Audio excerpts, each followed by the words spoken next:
Sup, everybody? This is the GameWisp podcast, episode 18. Today is May 14th. Yes. Yep. 2015. Yes. Yes. 2015.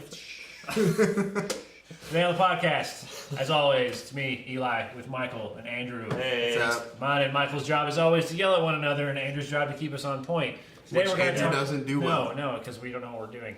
But Andrew's going to talk about all kinds of fun topics, and then we're going to give knee-jerk reaction opinions. That's right. Same as always. Did you say what episode this was? 18th-ish. That's right. Episode 18th-ish. Yeah. Yeah. I have this singing feeling we did episode 18 last week. We didn't. But It's a time warp.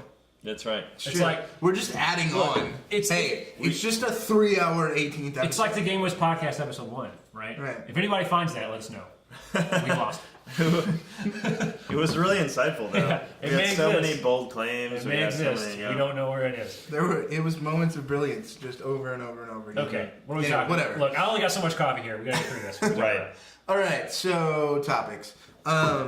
So in the world of gaming video this week, there were some things, but there weren't a lot of things. There was some Slow news day? It's kind of a slow news day. Tuesday. Specifically when it comes to video, but there were a lot of big things that happened around gaming. So we're going to talk about some of those things. First of all, the Konami Kojima Silent Hills debacle. Do you want to break my heart? Slow descent. Every time oblivion. the words Silent Hills are put together, henceforth my heart breaks a little. Yeah. Like, it's just, I'm so sad. So sad. He's so sad. He weeps. Oh my god, yeah. Every morning. So the first, It's not good. The first thing I want to do is focus on. There's a couple of things that have happened around this, but the first thing I want to do is focus on PT. On the fact that when they decided to kill Silent Hills, they decided to kill PT as well, and just what does that? What does it mean? First of all, for Konami to do something that, to a certain extent, is revolutionary, is different, and then to then immediately try and kill it. When I was a kid, Yeah. when I was your age, when we wanted to get rid of games, we buried them in a landfill by the millions. That's right. And then dig them up. And then 20 dig them years up later for nostalgia purposes. Yeah. I don't know how we're going to do that with PT. I assume it exists on hard drives across Sony PlayStation. It does, and they're across the selling land. for ridiculous amounts of money. Dude, it doesn't matter. Look, we're gonna get a ROM dump from PT. They're gonna figure it out. Some really smart people are gonna do it. We're gonna have an emulated PS4 eventually, and we can all play it again. Yeah. Or Konami's gonna wait 5 or 6 years, and they're gonna release it and make you pay $20 again. Right. I wonder which one of those seems more likely. I mean, I think I'm kind of flabbergasted in this day and age that a game company can make a game disappear. Yeah. And I mean, it won't disappear from our minds, but the fact that it's this is just gone now. It's just gone forever. I never got to play it. I'm a little bummed about it. Yeah. Now I got to go watch Let's Plays on PT. Yeah. Well, and I guess we talked recently about, the value of things like games that are just streamed, or the games that are just, the value of digital distribution and stuff like that. Right. That is a huge downside that we haven't really talked about. I'm sticking by my bold claim. Yeah. It's a great bold claim, but it's one of those things at what point does Sony, who is inevitably going to stream their games, they just say, all right, this game's not available anymore, and you can't play it. Yeah. And so that is a downside of that. It's really interesting that they chose to do it. I guess maybe they're just I think they're just so mad at Kojima. Yeah. I don't know what happened, but wow. Yeah. They shut everything down. So it is really interesting that they just would kill it rather than just sort of let something that people really like and enjoy exist. But it does kind of feel like a slap in the face of the creators of that product. Yeah, I mean, I don't know if I've said it before on this podcast, but I definitely said it to you guys. I'm a huge Hideo Kojima fan. Yeah. Metal Gear Solid defined most of my childhood. Yeah. Right. And henceforth. Yeah. And so, it's, to see Silent Hills, which is going to be just like him, and Del Toro, which is another really big influence in my media consumption. And Sure. Norman Reedus and these just amazing people coming together. And it's no, we're going to shelve that. Yeah. It really sucks. What I hope happens, what I hope comes out of this is Kojima Productions can somehow get out from under Sony with the Fox engine, and we can see him doing some really cool stuff that's not necessarily related to Metal Gear Solid using the Fox engine, and we all just forget this Konami Kojima thing ever existed. Right. And he's off doing his own thing and kickstarting video games for $11 billion. Right. Well, that's what I hope happens. And you saw that happen with the Castlevania guy as well, right? And that's another Konami. Castlevania is Konami, right? So Yes.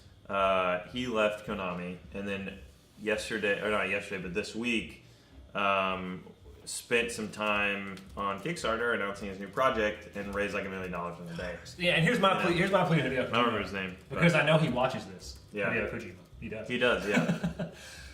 Kickstart something. I don't care what it is. Just kickstart it and raise a bunch of money. Yeah. And bring happiness and light into the lives of children everywhere. That's right. That is my plea to you, Right. Hideo Kojima. Kickstart something. Yeah. Right. Okay. So part of this, one of the things that happened in this whole saga that was really kind of interesting and really kind of sad, was that it started to come out what was happening. Right, what was happening to Kojima, what was happening to his team. People started speculating. It got across the news, and so someone, Super Bunny Hop, puts up a video that puts together some of the research that he'd done. In the video, he says, these are anonymous sources. You can't really trust them, but this is what I'm hearing, and I trust these sources. But you should take all of this with a grain of salt. Right. Yeah. And then almost immediately gets DMCA'd. For something that, to be fair, had a little bit of game footage in it, had some PT footage in it, had a couple of different things in it, but primarily was not about the game footage. It wasn't a Let's Play. It wasn't. It's a journalistic video. Right. So you're he's the lawyer here. Was they within their rights to pull it on DMCA? I think he used.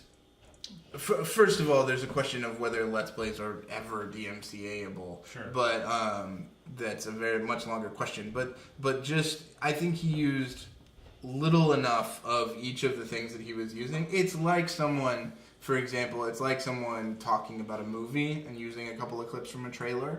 Right. The idea is that's identifying the thing that they're talking about. They're not copying for the sake of copying. Yeah. They're trying to identify what they're reviewing. Right. And so I think that he didn't use so much of it that it's not fair use. I think it's absolutely fair use in the way that he used it.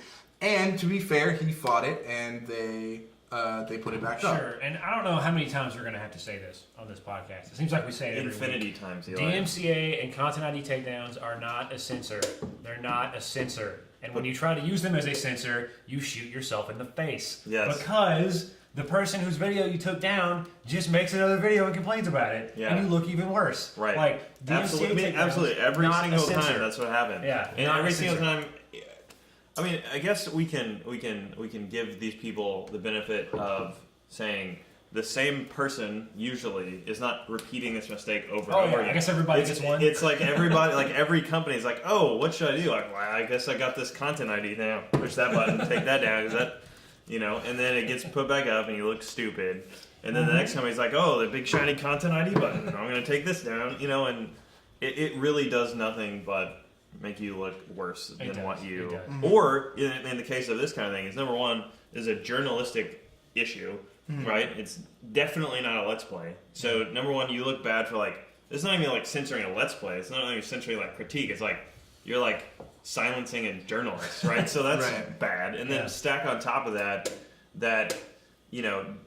when anybody sort of, censors somebody who says rumors about things...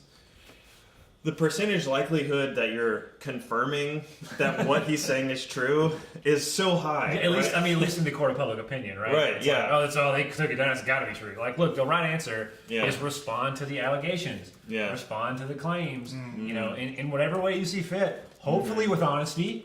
Hopefully, right. but you got to respond. Yeah. You got to respond, and you got to be an adult about it. I just transparency. Why? Man. Why are we even having this discussion? This happens every day. Dude, it's this is gonna be a broad generalization, but it's old people who don't understand what is. Or uninformed people, traditionally trained people. I don't know what you want to say, but people that don't understand how all this works, Snooping on the internet, right? And you don't. They're operating in the way business has traditionally been done in a non-sort of non-participatory content world, right? YouTube is participatory. It's a community, all of it, and you're acting like it's a business versus a newspaper, and that's not what happens, or not even that business versus some kind of libelist or slanderer or something. And I think it's that mentality that people, they just keep getting burned. Yeah. And something that they wouldn't expect, because normally you just, I'm going to do this thing and it's going to go away. It's like, no, we remember now. Yeah, and they're going to learn. Like, there'll be processes put in place sooner rather than later of how to deal with this kind of stuff. Right. And really, if you're smart, if you're an indie dev, if you're a mega AAA super dev, like, look, the way to deal with this problem is not to DMCA, it's not to litigate the pants off of somebody. Just be transparent and open, and your community will understand. Yes. Talk about what you can talk about. Hopefully be honest. I'll leave it up to you.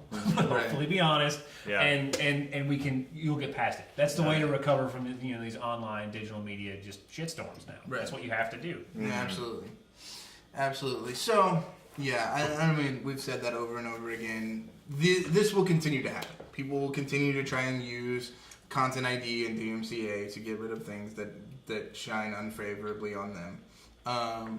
And I mean, and there'll continue to be pushback, and eventually it will work itself out. But yeah. Do you think we'll ever get the true story of Kojima and Konami? No. I mean, like, you might at some point, maybe he writes a memoir and we get it that way. But you'd never get it from the company. Yeah. And there's a big legal department going, nope. Yeah. And there's, and who knows what kind of agreements he's under. Yeah, for sure. I'm sure you can't talk about it for like 10 years. Yeah. So. Right. So it's probably one of those things where you get the book or you get the movie about his life. It'll just be one of gaming's big mysteries. Maybe he'll make a YouTube video. Maybe. I'll tweet about it. Right. Have you ever read his tweets? His tweets are fun. Yeah. I'll check him out.